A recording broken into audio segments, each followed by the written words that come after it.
Let's go back now to those results from Boeing, the second quarter results showing a loss, but better than expected. And we can talk to Anita Mendiratta, who's an independent aviation analyst. Good to see you, Anita. Welcome to the programme.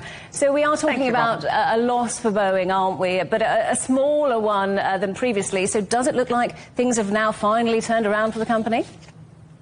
It's an interesting question you ask, Robin, because it's a small gain in terms of how they proceeded with the results, but it's only a start, and this is an important one.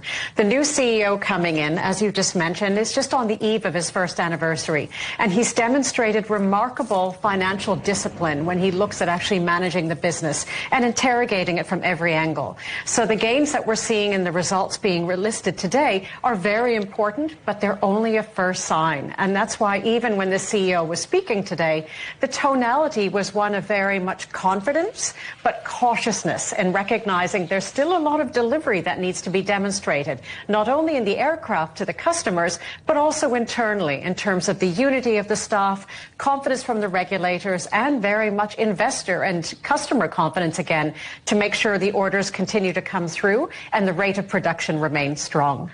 And one of the things that the CEO talked about was stability, and it has, of course, been a tumultuous few years for Boeing, hasn't it? How important is steadying the ship after this difficult period for them?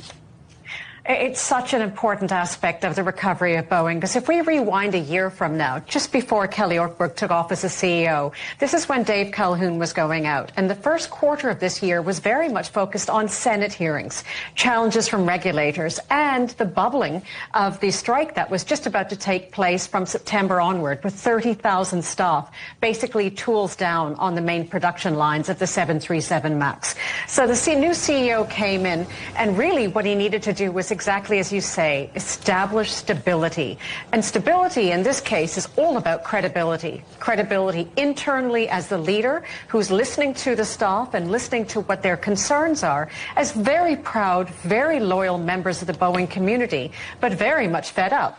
And then externally from the point of view of customers, regulators, investors, and the flying public who were being disappointed by Boeing over and over, particularly when it came to quality and safety, which, as you said earlier in this report, was also linked to fatalities. So it was a very difficult year, but Kelly embraced it. And this is where the CEO needs to be credited for being very bold, very courageous, but very transparent, honest, and recognizing there's work that needs to be done, but he cannot do it alone. This is a Boeing solution that needs to come from inside with the support of the outside.